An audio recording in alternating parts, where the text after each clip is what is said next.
Hey, what's up, people? Welcome to finally the podcast with a name. Welcome to Garage Media Junkies. My name is Hugo. My name is Chris. There you go. We're back for the second episode, and it seems like we're gonna hang for a long time with this thing. I mean, we did the first, and now we're the second, so that's better than just do one and shut down. Doubled our episode average. And surprisingly, we have, for us, quite chunk amount of listeners. So thank you for listening for an hour and 30 minutes. Yeah, it was an hour and 30. Yeah, well, thank you. You're troopers. So for this podcast this week, we're going to have what's coming this month, December, Star Wars and Assassin's Creed. And also another few movies that we're going to mention because, you know, it's not everything about geek stuff and getting all excited and wet for big movies. And then from there, we're going to link it to some video games because it's going on so much stuff. Video games, I think, is even bigger than the movies. What do you think? Like the movie industry, I think video games is way bigger. We're at that point now where a lot of money gets dumped into these games. I mean, we just recently had Destiny, which cost $500 million to make. Yeah. I mean, that's quite a budget for a video game to have. Yeah, I'm going to go and ask him for just $1 million to make a movie. I don't ask for more, just $1 million, that's it. All right, so for this week, we have a few movies. They're not quite the big budget Hollywood movies like Star Wars and Assassin's Creed, which is the big hits this rest of the year. So in first place, we have Fences, which surprisingly... Denzel is directing the movie. I didn't know that. No, it's really surprising. Yeah, I didn't know that until you told me. I watched the trailer and it looks very intense. Yeah, extremely intense. A very heart-driven story about a man raising his son. Yeah, and with all the minorities problems, specifically with the African American community, which. Seems like a perfect time to throw that movie right now. Yeah. With what's going on in U.S. Yeah. All right, so that looks great. The next one is Silence with Martin Scorsese. And right now I'm going to do a parenthesis. I'm a big fan. I get wet when I watch Scorsese movies. Sorry. It's the explicit mark in the podcast, so you already know. But I mean, this guy is like, I don't know, it's already history in cinema. For me, period, at least. Yeah. And this one is on the religious side, so doesn't surprise me since he always touches those topics in his movies. Religion, he's Italian, probably Catholic or Christian. I don't even know these. What's the biggest religion in Italy, but I think it would be Catholicism. Yeah, so pretty much the story is about two Jewish priests, I think. You know what? I don't want to be the idiot that throw info with no wrong information. But so far, I think that just that two Jewish, or at least let's put it the two priests, whatever religion you are. And they travel to Japan, and they go through obviously the whole cultural barrier, because Japan is way different, especially because I think it's in the 17th century, I think. Oh boy! So it's like way back. So you can imagine all that, like the big crash between Catholicism and how Japan runs stuff at that time. Right. And they just go back there to, at that time what priests will do pretty much. I see priests on those times like sort of a soldier, sort of, from the religion, because they pretty much try to expand and influence everybody else. Yeah, they were basically missionaries, and I guess you would almost, equate it to kind of being frontiermen, where they would have to spread out their interpretation of what was right and what was wrong to a bunch of people who had no idea about it. So that almost, I guess you would equate that to kind of like a traveling salesman. They'd go to these places, kind of dig their heels in and say, this is what it's all about, and try to convert as many people around them as possible.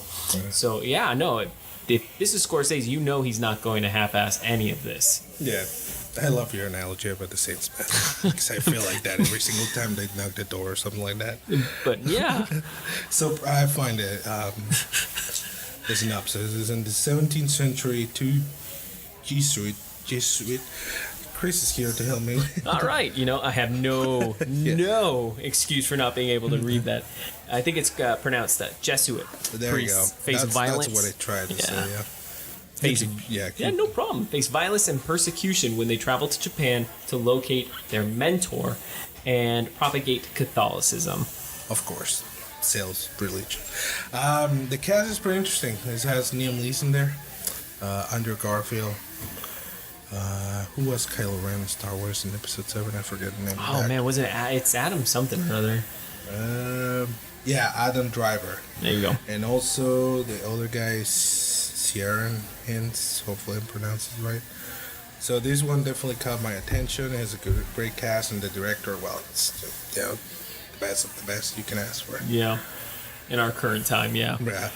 And then from there we're gonna jump to Passengers, which it's having a lot of marketing, like a lot of ads and stuff online with Chris Pratt and Jennifer Lawrence. Yep. It looks interesting. I think the premise is these spaceships, they're supposed to have a lot of humans. They're trying to travel a planet or something. They wake up before they hit there. Yeah, it's like a luxury, almost like a cruise ship. But if you want to travel in space, so like a space cruise ship, but it takes years for you to get there, so they put you in cryo and they wake up halfway through mysteriously. There's supposed to be some big twist in there, so it definitely has piqued my interest. Right. Seems like Trump financed the whole project. But so that's the reason it didn't work. These guys wake up before, because of course everything that Trump does is crap. Okay, let's get done with that now. The other one is La La Land. I think it's a musical from I forget the name's director, to be honest, but I think you have the actors. Who is in there? So Ryan Gosling and Emma Stone are the ones starring in that one. Super hot people in Hollywood. But it's a musical. I don't care about musicals. You can hate me for what I'm saying, but it's not worth my time. I'll share the same sentiment that it's not my cup of tea. It's not something I go out and seek. But if I see a good musical and it can keep my attention, then more power to it, because it had an uphill battle the whole time. Right, yeah. So, I'll be willing to give it a chance. I just don't think I'll be going to see it in theaters. Nah, not at all. And, maybe because Emma Stone, but that's it. Hopefully my wife doesn't listen to this podcast. Not one of the 50 that listen to us. But she loves Diego Luna, so I can love Emma Stone. Why not?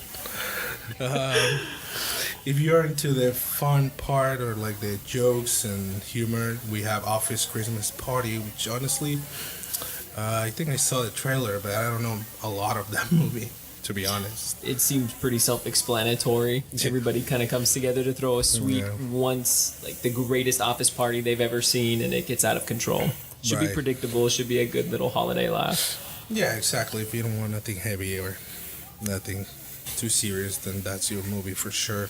But if you're on the other spectrum, where you want so much drama, we have Nocturnal Animals with Jack Gyllenhaal and Amy Adams. So yeah, Jake Gyllenhaal and Amy Adams, yeah.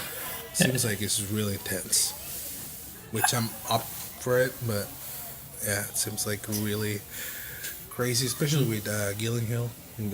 His last movies are being like kind of like that, Yeah, because what was the other one called? He was in Prisoners, which was I think 2014. Enemy. But there was that one where he was a photographer. Right, Nightcrawler. Nightcrawler, yeah. A lot, and I was honestly thinking he would get a nomination for the Oscar, but those things are weird how it works, all the nominations. But I agree, he's picking his roles pretty wisely here. He's not making any mistakes. He's not making any more bubble boys, that's for sure. Yeah.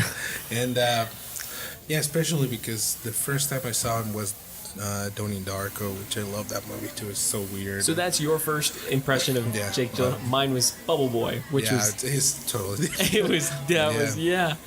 Yeah, but if you didn't see Donnie Darko, you should make your favor and go and see it. But it's really weird, so don't expect that you're gonna got it right away. Yeah, it's one of those films you have to watch multiple times to understand. Yeah, so that one looks really great. So I'm up for that one. And the last one is Men Down with Shia LaBeouf. I know a lot of people hate him, but I will give him the. He made a lot of effort, and I think he's a good actor. It's just you're sometimes you're young and you act a little bit stupid, and how you behave. So probably that's the reason a lot of people hate him. But it looks really interesting. We have the war topic back again, but it seems like in this one they're not being careful how they tell the story. To try to respect a lot of that part of The people in military service. and stuff. Yeah. So this guy obviously, it's getting all these crazy experiences, lost people. Obviously, it's pretty much implied in these type of movies. That's what's gonna happen. But I think he become homeless and also has problem with family. So he's gonna try to make the best he can to recover his daughter. So it looks really intense. I think is the first role for Shia LaBeouf where he seems like focused and is gonna deliver a great role. So I mean, those are options in case you don't like Star Wars and Assassin's Creed, which I think is a really small amount of people. They're not gonna go and watch it. But if you're up to other kind of styles, there you go. You have a big chunk of movies, so it's not an excuse to not go to the theater this month. I think out of all of them, I think Passengers will pull out way ahead of the other ones, just because, just like Hugo said, it has a huge marketing blitz right now with all the commercials that you see for it, as well as Jennifer Lawrence and Chris Pratt doing a bunch of press for it. So I mean, and there's been a lot of hype on critics who have already kind of screened it. So I think that one will be a big surprise. If not, will probably do better than Assassin's Creed. There's a chance, for sure. But I don't know. Everything can happen. I mean, the big winner is going to be Star Wars, period. No doubt. So, and that's the next thing we're going to talk. Those are the two biggest movies that we think is going to caught all the attention. One is Star Wars and the other is Assassin's Creed. So I'm going to let Chris to start with Star Wars because it's not the main timeline in the movies. It's you're right. A little on the side. They even include that in there. It's just called a Star Wars story. Yeah, exactly. Yeah, so this one takes place between the third and the fourth movie. They gave small mentions to it in the fourth movie. I guess the first, if you're all the way back in 76 or 78, where a group of the Rebel Alliance was able to get the plans for the Death Star to help them, take it down. Well, this is that story. They kind of extrapolate it, so there's a lot to live up for here. And unlike the rest of the movie, Star Wars has a lot to lay back on. It has seven other movies in the franchise. And so even if it's a terrible movie, it's still going to make a boatload of money. And I don't think it's going to be bad. No. So far for what I watch. I'm really excited. I was excited for episode 7, but I think I'm more excited for this one. How come? For the way they are managing the story, it's not like, like I say, it's not the storyline. All the trailers seems like the big battle, on the other Star Wars movies, always like Luke or whoever big character, will come and, defeat whoever evil is out there, but triumphantly. This one, it seems it's just one way, and that's it. Like the big hope, and they're gonna do this final big battle, but nobody's gonna come back. Right. Well, somebody's got to come back. Somebody has to deliver those plans. But yeah, you're right. It's going to be one of those where you kind of tick off one character at a time that sacrifices himself or finds himself in a pinch. And I'm going to agree with you. I was excited for this because it finally brought the war to Star Wars that you've been toting around for 30, 40 years here. You're right. Every time in the other movies something big were to happen, we've never had something in a war sense. It's always Right. focused on one or two characters sneaking around or already at that final conflict to where you can take the head off the snake and never even have to deal with it. Here, we're in the trenches. We're in that part where these, AT-AT walkers can clear out your entire platoon, and those are the people Right. we care about right now. It's not just the Lukes, the ones we know are going to live. People are going to die. And I heard that there were reshoots or at least additional scenes put in there to give it some comedy, to lighten up the mood, because some test footage and what they were showing to audiences, it was coming across too heavy, too dark. Yeah, I can see that, and I just hope that it doesn't happen to the same thing happened to Suicide Squad. That's my little concern. But still, I trust the director, which I think is the same that did Godzilla, the new Godzilla. Edwards, yeah. Yeah, and the cast is solid, and it looks just really great. It's gonna answer a lot of questions, like you say before, between episode 3 and 4. Yeah. And for all those fans there, even it's watching the cartoons and all the comics, everything is just related there. We also get Darth Vader. Right, and I think that's the only sort of link to the other movies, because if you think about it, so far, it's not any other big character from Star Wars. No Han Solo so far. Yeah, there's rumors that he might be peppered in there, but you're right. There's nothing else that ties. Yeah. There's no Luke. We haven't found Luke yet.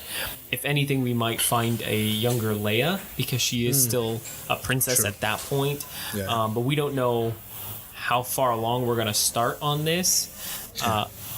I assume you're right. We're not going to get a lot of characters from the Star Wars universe, but what I'm kind of excited for, and I hope they don't take away from, is when we end episode 3, Vader is born, finally, as the Darth Vader we all know. Right. But when episode 4 picks up, he's already this feared person in the galaxy that we're all supposed to fear. And they do a great job of making him this terror throughout the movie. But, I mean, I want to see some in between. We go from, hey, I just got all of my limbs burned off, to I am now the most feared thing in the universe. Right. And I've been watching the cartoons a little bit, and they show a little bit of that.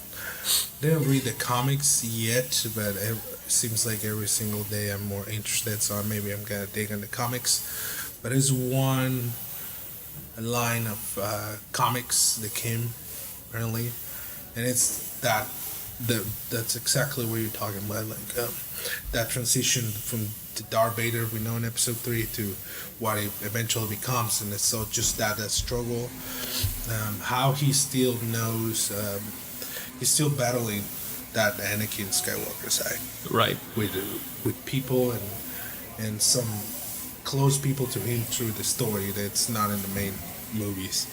Right. But I think that side is going to be interesting, and I don't know how much screen time he's going to have. I'm going to say maybe as much as the Joker did in Suicide Squad, so about 10 minutes. Yes, like I wish he can have some interaction with one of the protagonists. You know? I think he That would might be be awesome. that final antagonist that they kind of have to get the plans away from. Right. That it will have to be around him, and that he's going to try and stop. But I mean, I could be wrong. Yeah. But that would be a good way to kind of tie him into the story versus, he's just sitting up in the control room somewhere. Yeah. Just breathing. That would be awesome. Also, the Death Star. I think in the other movies, because obviously technology wasn't that great. Oh, you're right. I mean, still, even for that time, it looks awesome. The Death Star.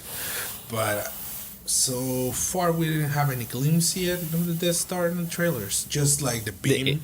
The beam or Hidden, being yeah. inside the Death Star is all we've gotten. But that's it. I really want to see the whole thing and how even better it's going to look now. With modern technology. Yeah. The closest thing we've had to a Death Star used with modern technology was George Lucas's remastered versions, Right. where he went in there and just kind of spliced it on in there. But again, the models that he used before looked better. So I mean, I'll be interested, but I want to see what's going to come out. Especially with what happened with the movie Star Trek when they finally show up. I don't know the name of the ship. the Enterprise. There you go. Sorry, I'm not real familiar with Star Trek. I know about it, but I never get hooked. But it looked really great. It was like, from what I remember seeing in the shows and the stuff, it looked really great in the new movies. Yeah. Chris is laughing about me because I don't know about Star Trek. It's not even that. I don't even watch that much Star Trek. Yeah. My knowledge extends to the new movies that came out now, just because as a kid, everybody made you pick a side. Are you Star Trek or Star Wars? Trekker. And we're not even, Trekkie. No, and Star Trek just had way too much history, where Star Wars at that time was three episodes when you were a kid. And then the prequels came out, so it was 6 at most versus 6 whole seasons of Star Trek. But no, with this movie coming out, I think, again, with a female protagonist in this current point in time in our media and in our political, climate, it's what has been kind of like a fouled cry that there isn't enough female protagonists. There's a lot of inequality, and you could even see it in the diverse cast that they have. That Disney has kind of heard that message, and man, they gave quite what it seems like in the trailers, a strong female protagonist, and at least one of every color of the rainbow that you can think of for cast members, so that everybody has someone they can identify with, which is the first time we've seen that in a Star Wars film. And many films, I mean, it's just until recently, and they still struggle. I mean, we saw people complain all the time with some adaptations, like, for example, Asian movies recently has been the biggest talk. The last Oscars ceremony, the whole thing with the African American, which I have my arguments about that, but I'm gonna reserve it for later because we're already throwing so much in here, but it's just that thing. It's just so great to finally a big studio, big ass movie, like probably one of the biggest franchise. Yeah, if not the biggest franchise. Yeah, Star Wars, made by. Yeah, they're the one taking the lead to slightly change that. And like you were saying, that movie studios don't like to put a lot of money behind things that they aren't sure of. Yeah. Once they already see that it's fine, that's when they bank it. That's why Hugo was saying last episode, Hollywood's a few years behind what the current political climate is. So if a company like Disney and a franchise like Star Wars can prove that, hey, look, we have a completely diverse cast with a female protagonist, and we made bank. Right. Well, it seems a little bit ridiculous that we're talking about a movie based on the universe or the galaxy, and it's not besides the monsters and the aliens, it's not more diversity than what we have in the other movies. Yeah. So it has sense. I'm excited because the cast even is so great. Mr. Ip Man, that's how I know him. I remember his name, so I always say, Ip Man, period. Well, I mean, he did a great job with those movies, so he's Ip Man, period. Yeah. Who else is it? Forrest Whitaker? Forrest Whitaker. Yeah. And the biggest one, and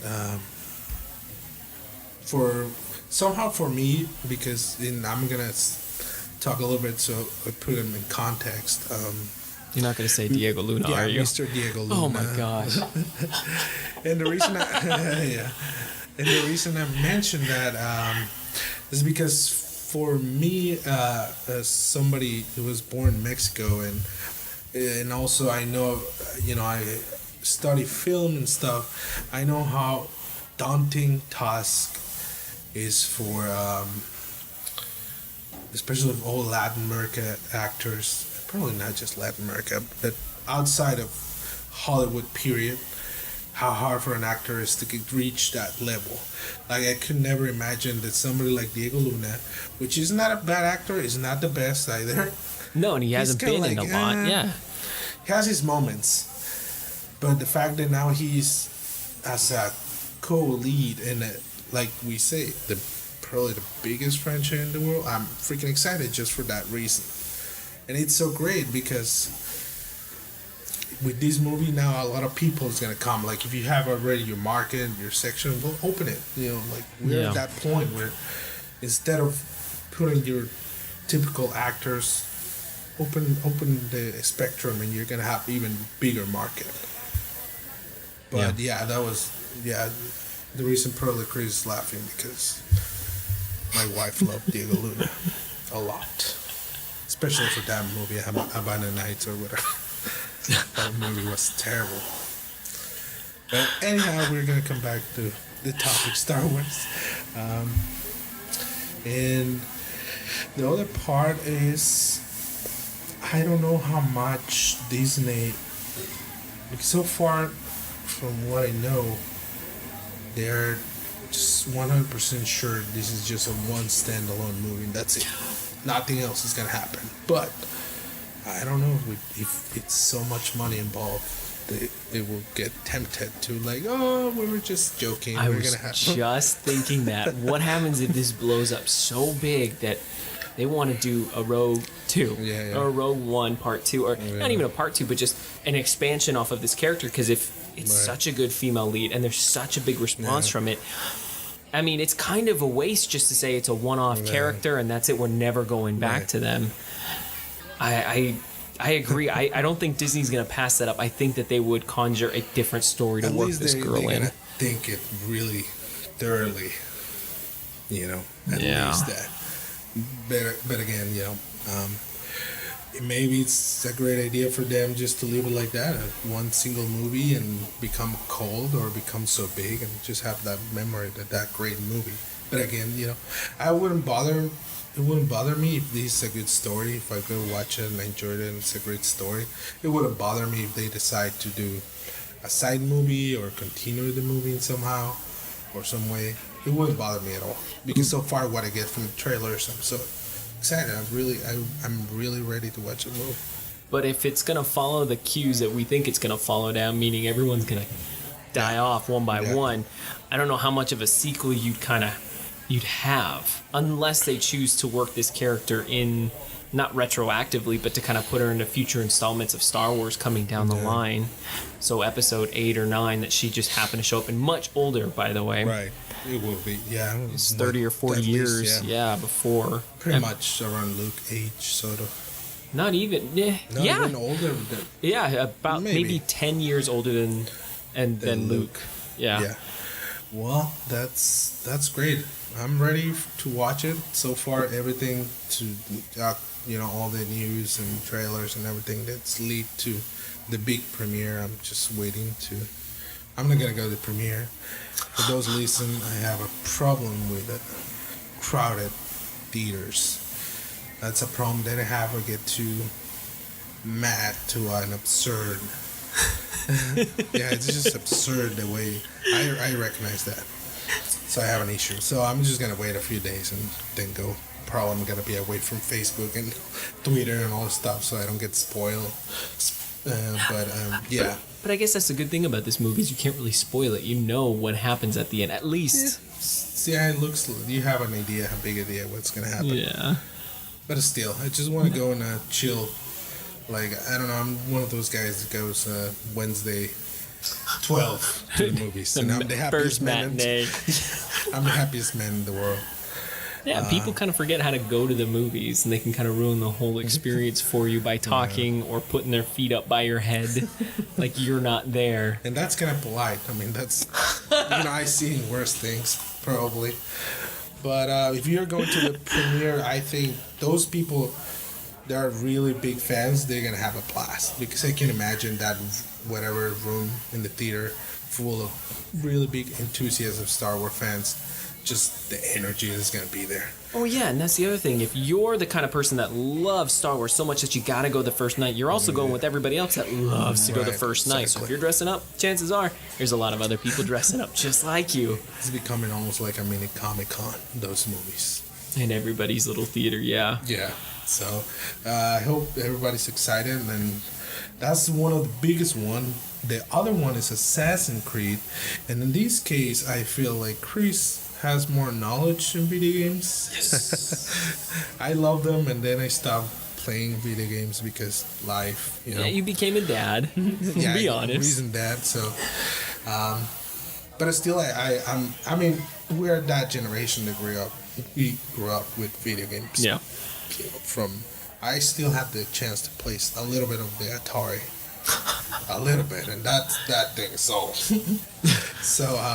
I'm just gonna start with you explaining a little bit of the main story of these big because it's a big franchise at this point. Yeah, it's a humongous franchise from Ubisoft, and the basic premise of it is you, if put into a machine called the Animus, can live out your ancestors' past memories. And there's this big evil corporation, like there always is, that is using it to their gain. Right. And they want you to find certain relics of history that are prevalent and can be used to their will, because there's two factions, the Assassins and the Templars. How that's going to play out in the movie, I don't know. But in the video game, they were two rival factions that wanted to either suppress everybody or give everybody the freedom to make those choices. But the whole, I guess, niche of the game is you as a normal person get to live out a past life of being a complete badass and jumping from rooftop to rooftop, climbing structures. So the game was really cool because it was like a mini history lesson into the past, whether that had been in Jerusalem or Rome, Constantinople, every big place you can see, even the Revolutionary War for America. I mean, we're getting big things. I think even the next game is set in ancient Egypt. So with they talk about that, yeah. But the movie is going to be completely it's a totally different separate. Setup. Yeah. It uses the same principles as far as putting the person in the machine. You get to live out your past. Right. But even the games, what people who don't play the games understand is everything you see that looks cool is just a memory. Right. I mean, you get to play it in the game, but the real game takes place in present day as you sit in a machine. So there's really two parts to the game, and so there's going to be two parts to this movie. Part where Michael Fassbender is walking around this corporation, and the part where he gets put into the machine and gets to live out his quote-unquote assassin's days. Right. Yeah, I think for what I watch, seems like they're taking a good approach because it's just, like you say, so big franchise, and we already discussed it last time. We tried to cram all this information in one movie that's not even that long. I even feel like these days 2 hours, like back in the day, 2 hours movies sound like really crazy, and today it's like, no, that's even standard. Not enough. Yeah. The good thing about this movie, if we compare it to other video games, at least from my point of view, is the cast. It has a solid cast. I can't remember a video game movie that had a solid cast like somebody like Michael Fassbender. I don't think like a top class actor. Exactly. Like I can't remember any video game movie that have that chance. Maybe the Mario movie had it decent... had Bob Hopkins back in the day, and then it also had John Leguizamo. So I don't know if you're pulling. I mean, I love John Leguizamo, and that's my own little vice. Yeah. But it was not a good movie by any means, and that was mainly because of directorial issues and scripting. But you're right, we don't really have another movie where you have this kind of actor taking the lead. Jovovich, but I don't consider her. She had like a few movies that had her moments, and it's been great. But again, like we're talking about some dude that if we see the movies he's been doing and how different and the range she has as an actor, it's just slightly a little bit of step above of somebody like Mila Jovovich. But even her, and that's the Resident Evil actress, was just a model before, and then she got her big break acting in the Resident Evil movies and just took off from there and made 6 other Resident Evil movies. It's coming another one. It says the last chapter, but I don't believe it. I don't believe it either. I don't know how these are still making money, but they make money. Believe me. Man, either way, you're right. Because we have Mario, the Resident Evil. You have Tomb Raiders with Angelina Jolie. And then you have the Prince of Persia movie with Jake Gyllenhaal. Yeah, it's just the way they approach these. I think to this point, these movies are more like little experiments. They don't know yet how to approach these stories. Because there's so much good material. they don't have an excuse to screw it up. No, but they haven't had an excuse to really screw up any of them. I mean, I understand Mario getting screwed up. At the time, there's not a whole lot of history. Princess gets stolen, you steal the princess back from a dinosaur. Yeah. But with the video game movies, I think you have a lot of things working against you. You have a very passionate fan base that gets very attached to canon. I guess it's kind of like the comic book movies. And comic book movies were in the same field as far as nobody's doing them right. Whoever is making them doesn't understand the material. And so you, quote unquote, screw it up to the core fan base. Therefore, they disown it. Nobody goes to see it. And it fails. And then the rest of the movie studios think, this isn't a good idea.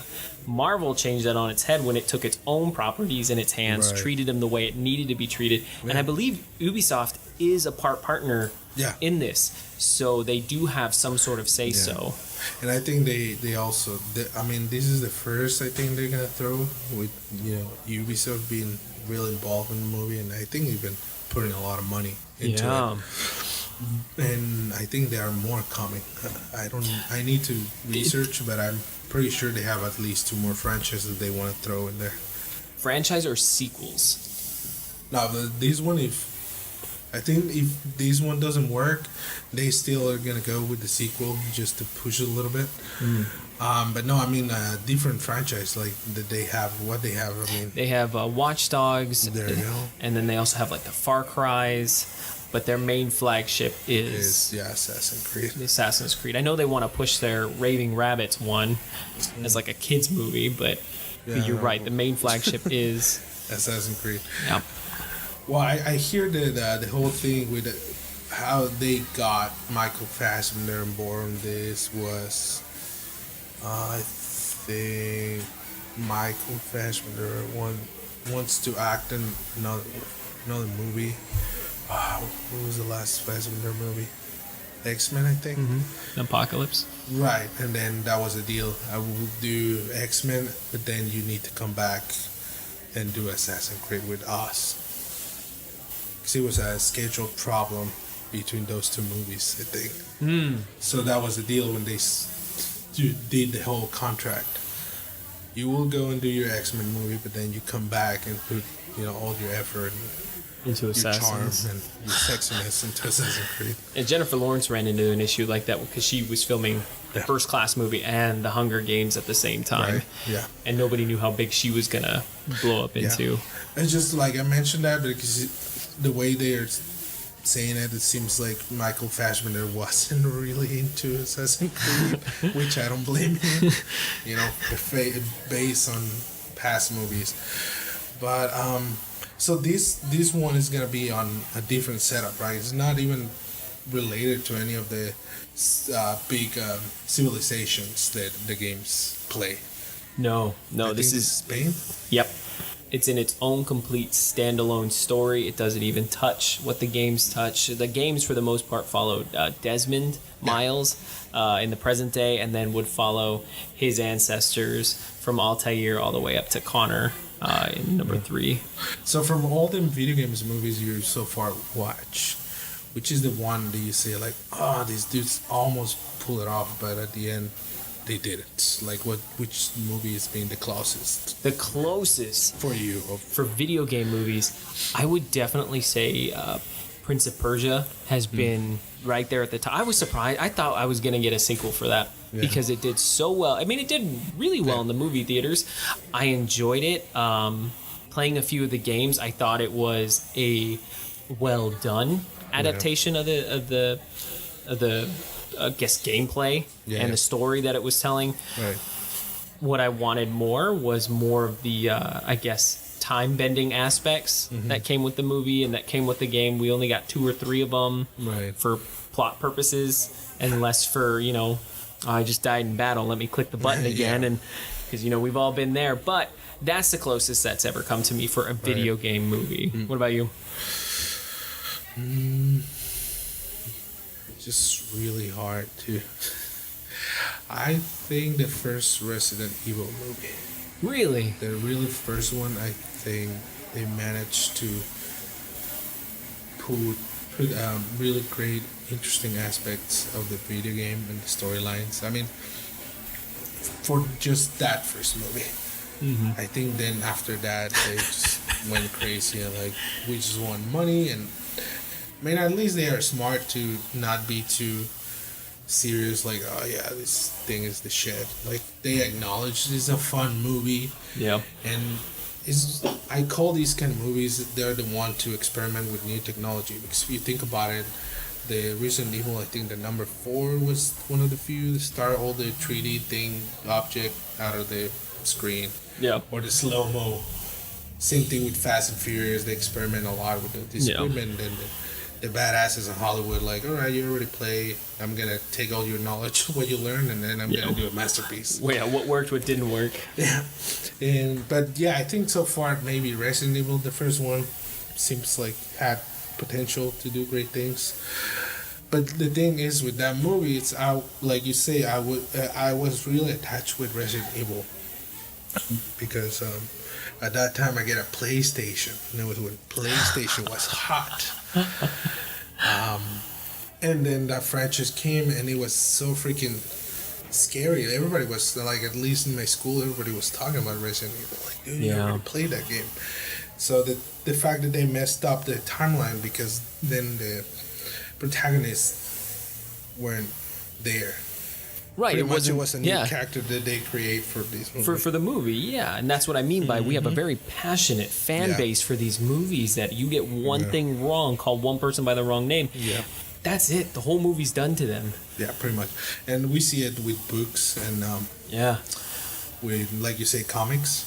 But I think the difference with video games is we spend so much time in the story involved playing the game, and which it's almost like we feel we're there. So I think it has a slightly deeper meaning for us, the video games, than a book or a comic book. I'm not saying that one is better than the other one, it's just the interaction.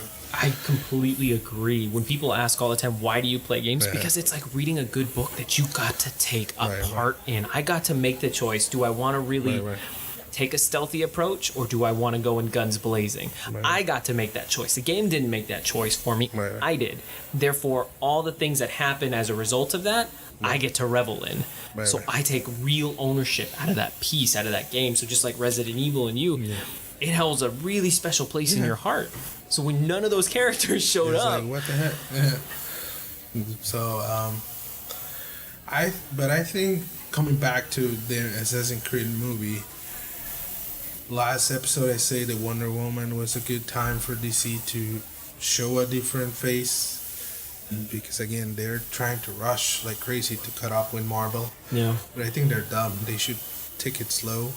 Then Marvel is gonna need to pull more stories, but then when finally they finish with the Avengers or whatever, then there's gonna be a spot left there, and that's a spot that DC can. That's what they should have done. You're right. They should have, right after the Avengers 3, when its second phase is done. Again, I'm not a big fan of the Part 1, Part 2 stuff, but there is going to be a huge lull. They're getting rid of Captain America and Iron Man, and they're going to bring in a bunch of new people. But you're right. That's when DC should have taken their chime to hit that opening, because there's nothing there. Nor anybody that they're going to bring in is going to compare to these big superheroes that DC already has. Right, because they're not that developed. Like, I mean, Captain America, how many years they have doing comics for, like, forever? I feel like it's been forever. So all these new characters that are coming that they're going to try to bring it up to the universe, they're not that quite developed in the comic storyline as these other characters. But again, these Assassin's Creed as Wonder Woman, it's a chance to, especially for Ubisoft, because I'm feeling like it's the same way as Warcraft, they're trying to throw this movie to cut more new audience for their games. I feel that's the purpose of these movies mainly. But at the same time, if they pull it off, for them it's double beneficial. If you do a great video game movie, people is gonna go and like, all right, I want to play the game now. If the movie's that great, like, games are like the next level. Yeah. almost. No, and you're right, because I remember back when they used to make video games based off the movies. Like Iron Man came out, and you had an Iron Man video game to tie in. They were always garbage. But you were always so excited to go play them after you saw the movie because you're like, I want to be Iron Man right now. Right. And so you already have a great game like Assassin's Creed, and when you see that movie, that's going to make me even more excited to go play the new Assassin's Creed game whenever it's announced, or even to go back and visit the latest one that came out. Right, because you're right. When it was, I think they don't do it anymore, but it was the same thing. They released the movie and then like, oh yeah, the video game over the movie, and they were crap. Yeah, for the most part. Because again, they were rushed. Yeah. And Assassin's Creed is already established there, and they're being developed these things forever, and they're good. No, period. Yeah. Oh, I love the Assassin's Creed games. I've probably sunken 60 to 80 hours into each game to collect every little piece of every little thing.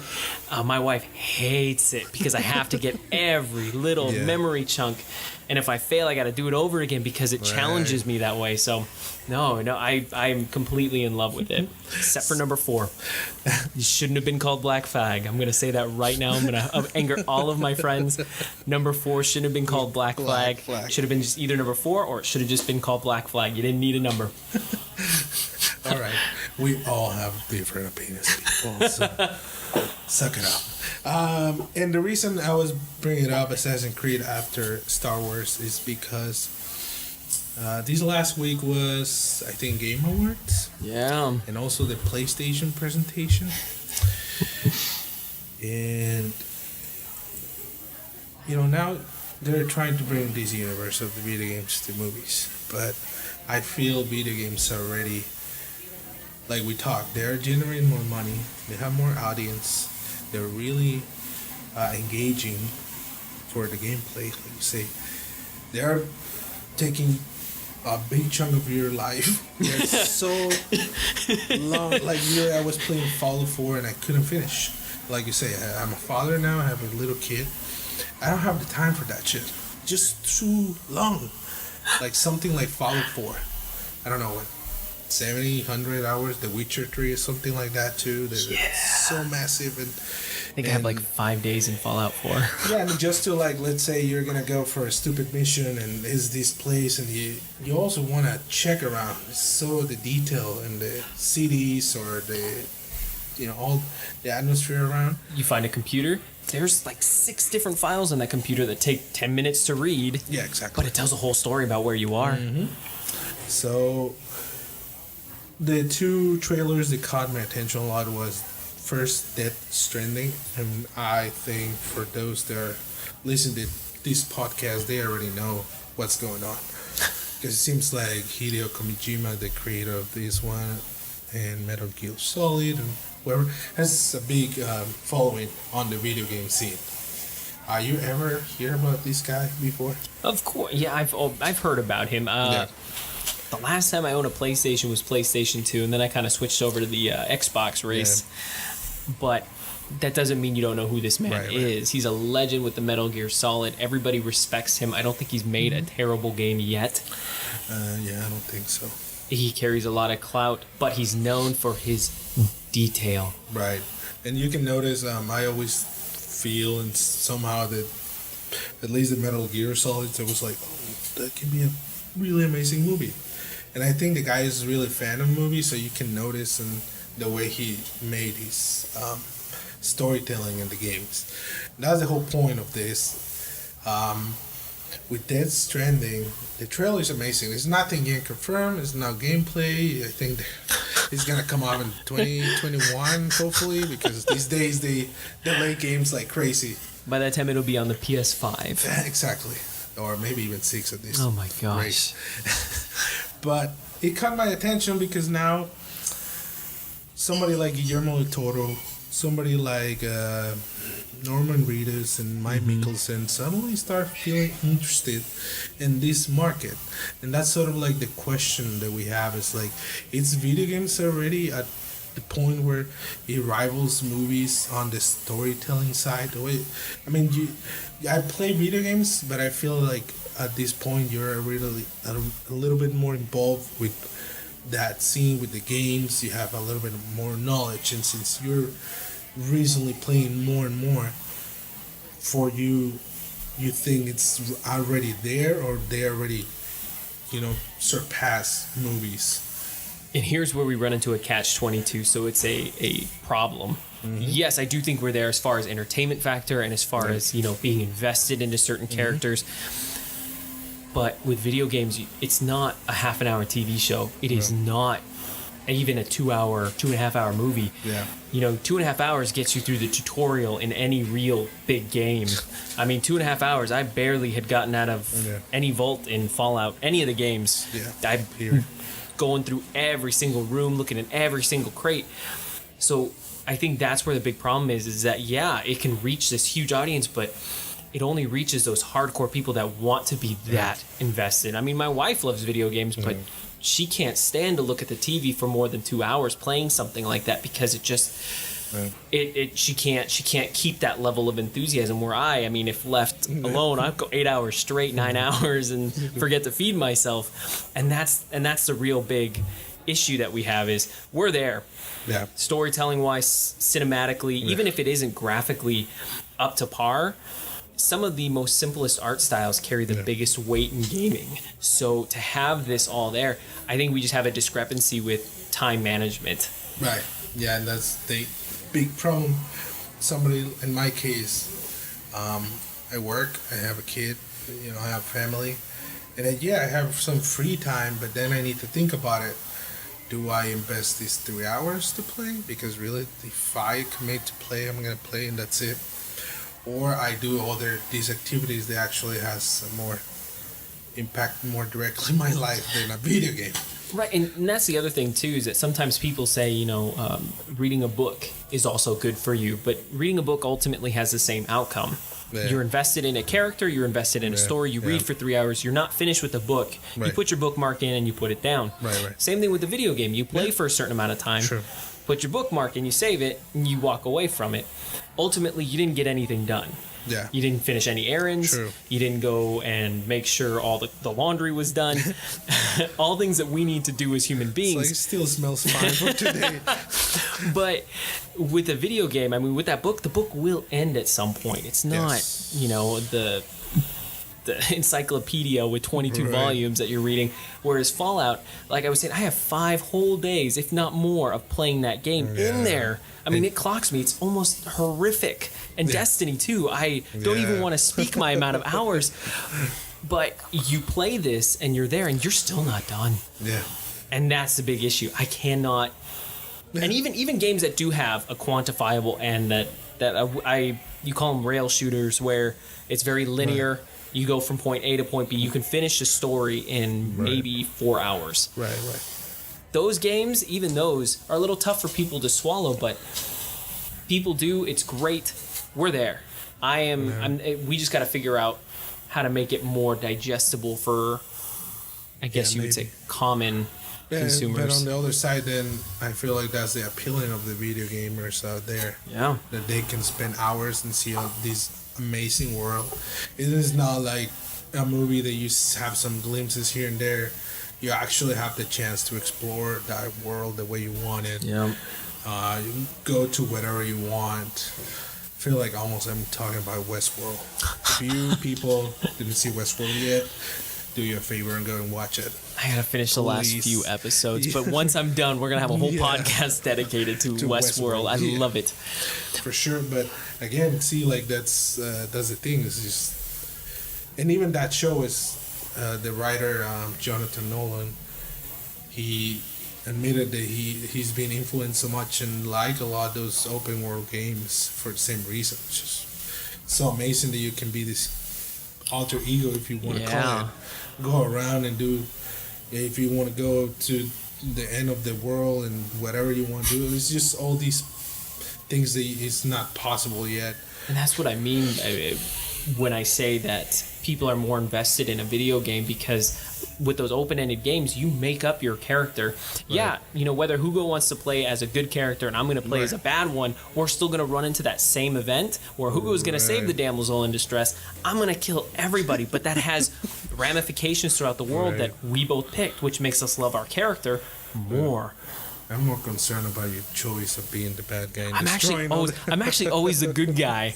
It's almost sad, but I'm always a good guy. I just had to polarize us there. Yeah, no, I get it. What you thought? I'm starting to scared. Like maybe Chris is a psychopath or something. I just work with kids. That's a little, It's slightly concerning. step going through. But anyways, you watched the trailer for Death Stranding. What you thought did. about it? Now, again, I'm not a PlayStation guy, but Right. when Hugo sent it over to me, because again, I didn't really know much about it. I knew about PT, which was his project Right. before it ran out. And that was great. I loved that. Yeah. I ate up that, and I didn't even own a PlayStation. Yeah. And to have it be almost a prequel to Silent Hills, it had all my money. I was ready to go out and buy a PlayStation. But when this came out, I had no idea that he had already come back and he was ready to go. Right. So seeing the trailer, I was so confused as to what I was watching. There's a big man. He's got a baby in a tube. He's sending it down. He's sending the doll down the river. There are armies. There's oil. Is it oil? I had no idea.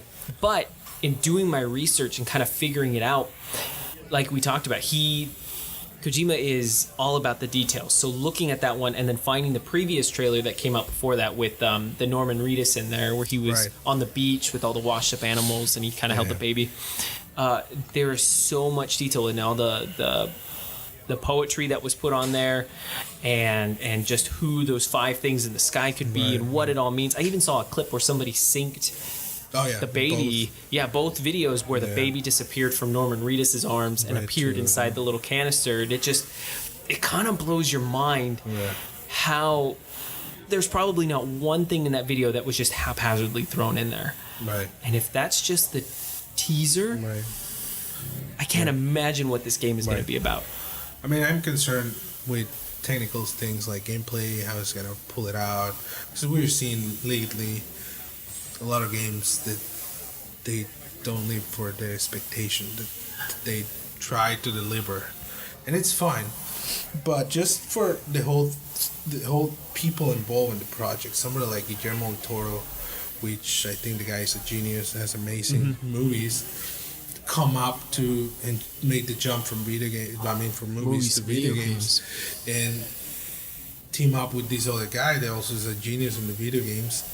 It's so refreshing to see these ideas come up because, I don't know, I feel like we have, what's the last game? It's hot, Overwatch, which win the Game Awards and whatever. And then right after that, and that same event, you start getting all these other trailers for basically clones of that game. Yep. But then where's the cool thing?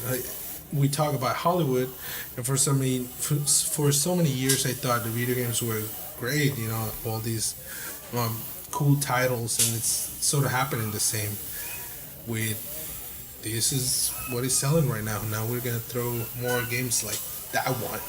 And I mean, you see it the most with games like Call of Duty. With their shooters. I mean, even Call of Duty used to be the big upset where, everybody loves Call of Duty. Now it's to the point where it's become its own meme, where nobody likes Call of Duty except those hardcore Call of Duty players. And now it's the cool thing to actually hate on Call of Duty, even though it's the biggest, seller. Period. Yeah. Every single year, they're pretty much throwing you the same game, just repackaged, change slightly things. Now it's in space. Yep. Tomorrow we're gonna go, I don't know, Call of Duty Warcraft version or whatever. Something like that, I don't know. Right, but it's gonna be I really don't know where they're gonna go from here, other than I guess at this point copying Battlefield with going back to the past. And probably that since Battlefield I think is being really successful.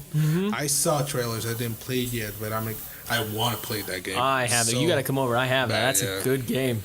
I mean, going from something that's super fast paced took me a while because I never really played a Battlefield game. Took me a while to get used to it. For the gameplay, it's much slower, but that's good though. Coming from games that are really fast, and it's kind of nice to just be a soldier that is not going to live very long, and you're out there and you go. But back to the topic at hand, where you have these video games. I think what they're doing is something so edgy that we might get another renaissance within video game storytelling. Right. And it's possible. Because right now we're almost at not a stale period, Right. but we are long overdue for some breakthrough. And I mean, the industry is so wealthy right now. Yeah. Like all the studios have millions and millions of dollars. A lot of kids now, it's a, sort of great choice for their future. Study, learn to program, and go to the video game industry. For a lot of kids now, that's their goal, and it's fine. And I also think that video games had some video games, for me at least, I can consider a piece of art. Oh yeah, 100%. And I mean, still people they're gonna hear this and like, that's nuts. This video games is just cheap entertainment. Like, F no, dude. You see just a trailer for this kind of story that's so complex. And I'm like, dude, that's so deep. Easily they can forget about the video game, make an animation of this whole little story just for that trailer, and I will go and see it. You go see it. Yeah. And that's the other stigma then when it comes to our video games at that movie standard. People still don't see video games. There are still people in the world that view video games as a waste of time, or it's a bad habit. Right, it's something that kids do to waste time. It rots your brains out. When really there have been tons of studies that the right video games have the same effect as reading a good book. It really improves hand-eye coordination. Yes. And unfortunately, it does cause some antisocial behavior. But if you find a good group of people that you can talk to online, I mean, over the chat, I mean, you're still socializing. I know that's what I do. Instead of going out with friends to bars and drinking, I stay in and meet all 6 of my friends online, and we just kind of have fun that way. And that's just a different generation, I guess. Generation, but also just a different atmosphere or interaction socially. You know? It doesn't mean it's bad. It's true. It's happened that some people, get so caught up with the games and they don't social a lot, or it's in some cases that people die. But there are really particular situations. Yeah, they're the extreme situations. Exactly. It's not like every kid dies and you're around your house plays video every games 5 minutes or whatever. Yeah.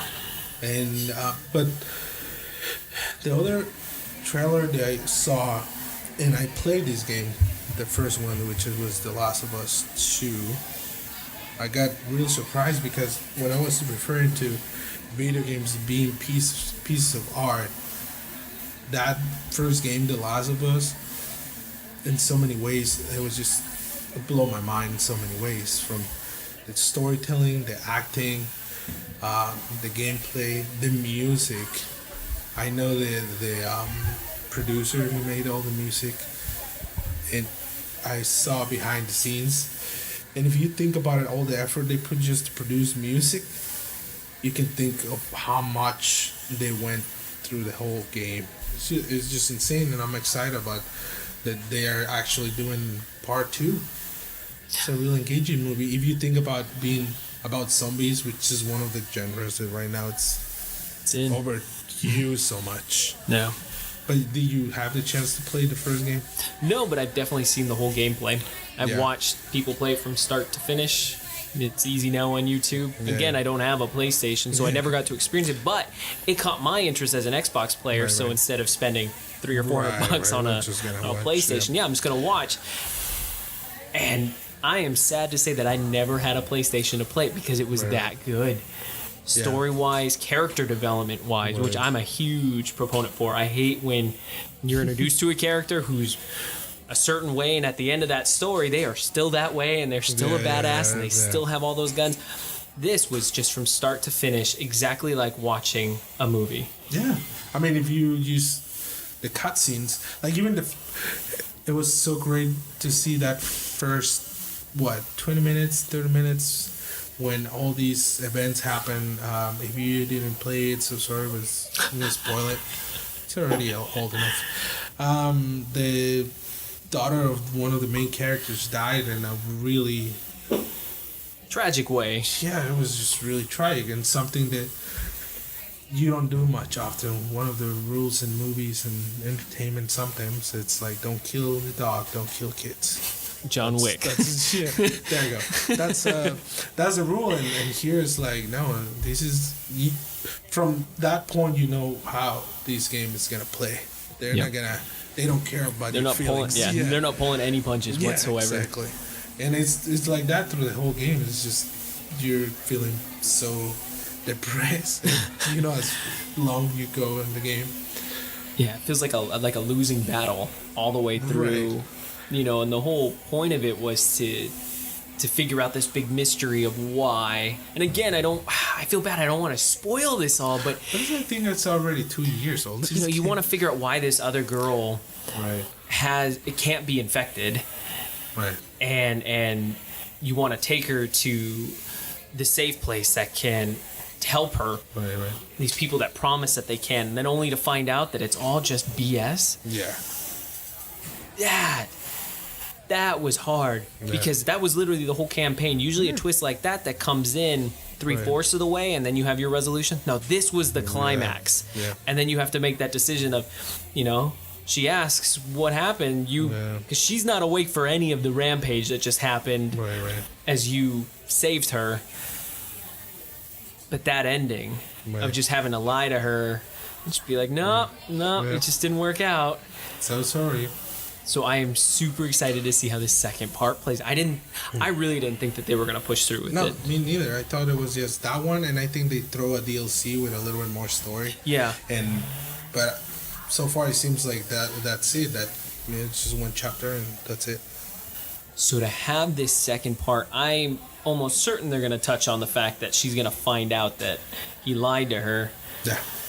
Well, you see the trailer. It's a trailer already. So everything seems it's going to lead to that part, like where she is a cold-blooded killer and has all this hate and anger. Did it look like they were humans to you in the room, or did it look like they were clickers that she killed? That's a good question. Because my initial reaction to all of that watching it was, those were humans. Those were people that tried to come for her, and that she defended herself like a badass, by the way. Right. Well, I think it was what was the name of the group in that game? Is it the Dragonflies? Yeah, well, I think it was a little like a street signal with the logo. Yeah. You know, before we get that scene with everybody. So I think that they were humans, and that's a big difference for her in killing clickers versus killing human beings. Yeah, because you know everybody acknowledge that, at least for me, just to have the thought to kill somebody need to be something really, you know, fucked up, pretty much. Yeah. Like nobody goes out there and kill because killing, unless you have a really big issue, you know. But it's one thing to kill one person. That was a whole house full of people. And then just like, oh yeah, I'm gonna play freaking guitar and get all relaxed, you know. Gotta calm my nerves. Yeah, exactly. But we can conclude with this that it's a really exciting time. What's going on in the video game industry? At least for me, if you're like a old person or you didn't grow up with video games, I can get it. You're not into it, but I think we're the first generation of people that grew up with that entertainment and seeing going to something like you mentioned, the Zelda game, which is another amazing game. The story, like at the time when they pulled this game, was amazing. Because what we're talking about, Nintendo 64? Nintendo 64, 1996 or 1998.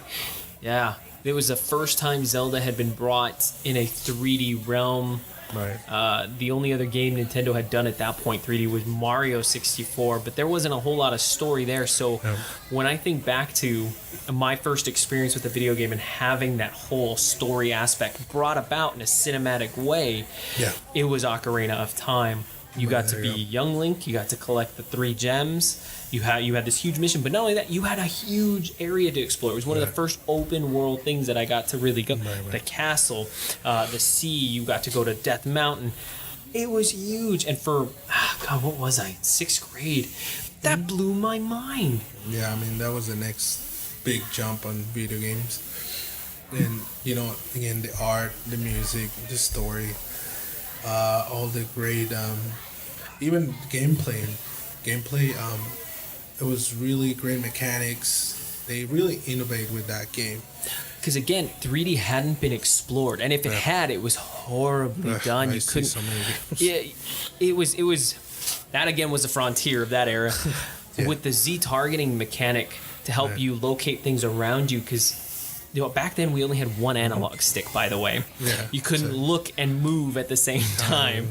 So it got around that by using the Z button, but having it all flow really seamlessly, and like Hugo said with the music, it was the first time in a video game that I had experienced just walking and having the general Hyrule Field soundtrack play, and then an enemy pop up out of nowhere, and then the music change on a dime perfectly to segue into battle music.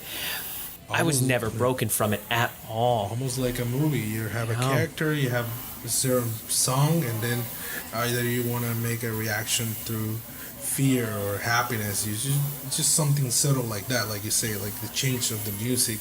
Automatically, your brain make the click and change the feeling of what you've seen in front of you. But we're thinking about that. That what's been like 50 years since Nintendo, like 2000s, or for Nintendo 64. Gosh, maybe even almost like 20. I want to say it's been almost just about 15, 16, like 18 years. And that game, I think, is known for be almost perfect, and so many critics and reviews. And coming from there until we're getting now, and we're not even start talking about VR. Oh my god. Which I need to be rich at this point to get all these insanely expensive gadgets. Otherwise, it's just going to be talking about us watching other people do it. Yeah, exactly. But I experienced so far with my phone, but I know it's not the same.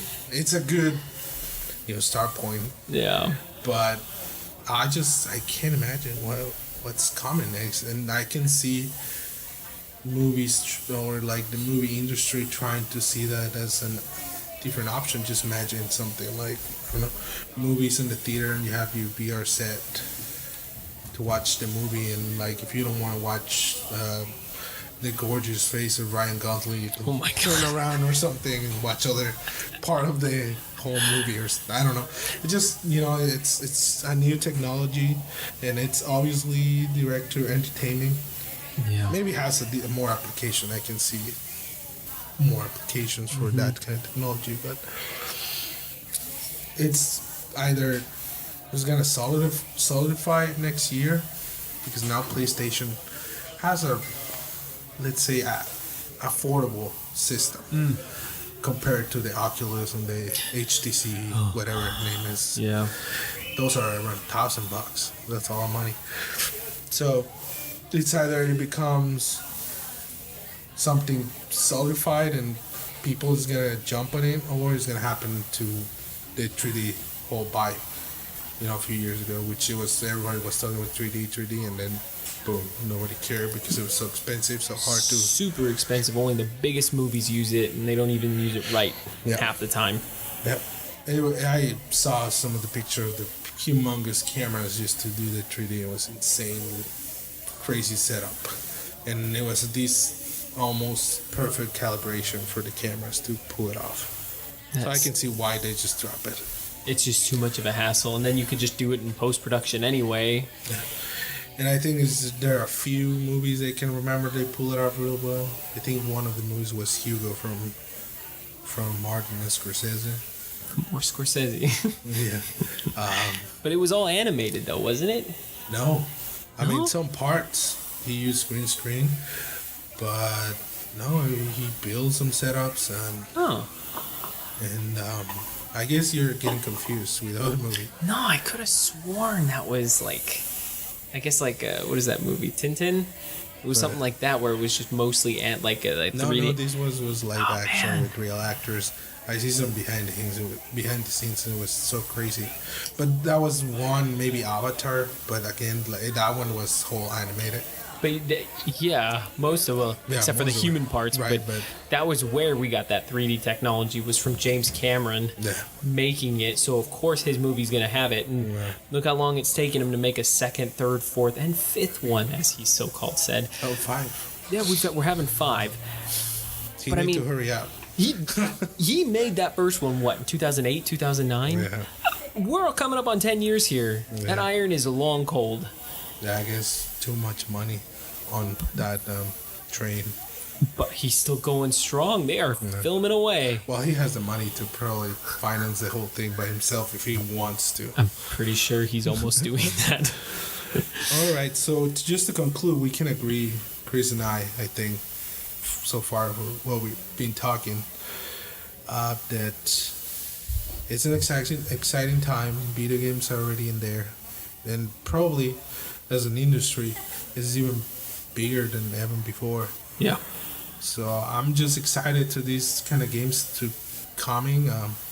Again, I don't have as much time as I wish, but I can play here and there, and they still give me that satisfaction that I can remember when I was a kid. Playing something so easy as Mario and get these complex games now. Yeah. So just to finish for you, Chris, what you think all this is gonna lead to in the future? Like, what's the wildest thing you can think that this is gonna be the future of the video game industry and you as a gamer? As much as it pains me to say, I think the future might be.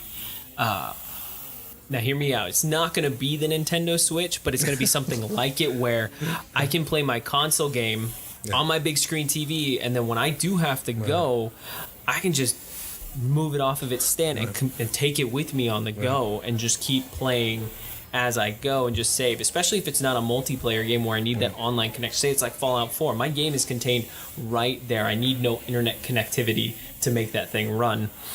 I think that's the way, because again, you're seeing the huge blow up in the mobile game market, which again isn't a full video game. I hate those games anyways. But they're huge. They're taking up a huge share of that market. So I think that our games are going to become more portable, so to speak, which will make them a little bit more accessible. I think I'm right there with you. It's either you're gonna have the exact amount of money to spend in these budget friendly, let's call it like that, systems, or you're gonna be one of the few having the high end. Yeah. Like, it's not gonna be that in between anymore. No. That's that's how it looks. Microsoft is moving in somewhat that direction as my Xbox games and anything that can run on Windows 10. Right. I mean, I can go back and forth. Yeah. So I think we're just going to get closer and closer to where instead of everybody buying these $700 phones and my, $300 Xbox and then my $400 tablet, I think it's all just going to be one thing here pretty soon. Just merge. But again, the whole point is for it to be portable, more accessible, so that way people who don't have the 8 hours to spend in front of their TV, hey, you know what? I'm just going to go ahead and play a few minutes here and there on the go because it can fit inside my purse. It can fit inside, my pocket. And it's just so many information and technology that we can't talk without going. Maybe we can probably go 3 hours talking, in one sit, because then we have streaming and then we have digital copies, no more like physical copies. I think that's where it's going. But again, it's so many things. It's exciting. I mean, it's a little bit too. Not interested. It's just I can't find the word to really describe it, but it's too broad. There's so much broad, but also it's not like a really definitive important part of our lives. It's not like a keystone in our lives, which seems a little bit too dumb to talk about these things, but we get excited no matter what. Yeah, we do. We grew up with that. So that's it to close this episode. Thank you if you watched the last one, and many more thank yous if you listen to this one watching. We appreciate it. Again, this is Garage Media Junkies. Believe me, take forever to come up with this name. We're gonna maybe post some screenshots of the text back and forth between Chris and I on the website. By the way, if you're interested, we're gonna put all the links for the movies and what we're talking here in the website. This podcast is on host on my personal website. You just can go ugomesasoto.com and the podcast section. Then we're gonna put more of this, like all the links to YouTube videos and all the stuff that we talk here. Something else you want to add, Chris? Nope, I have nothing to plug. I don't have a website, but I'm just really grateful to be here on the show. So thank you, Hugo, again for everything that you do and setting this all up. It's been a blast. It's been a blast, and we have 2, baby. Just wait until the 100. Well, I don't know, but we're planning to keep going for a while. Yeah. All right. Have a good night or good day, whatever time you're listening, or in whatever country you're listening this. And send comments. They're welcome. We listen. Yeah. And we still need to work in that goodbye thing. Yeah, the outro. We got the intro all set. Yeah, but whatever. Have fun. Play video games. Eat bad food, or I don't know. Whatever kids, the millennials, do these days. Adios, guys. All right.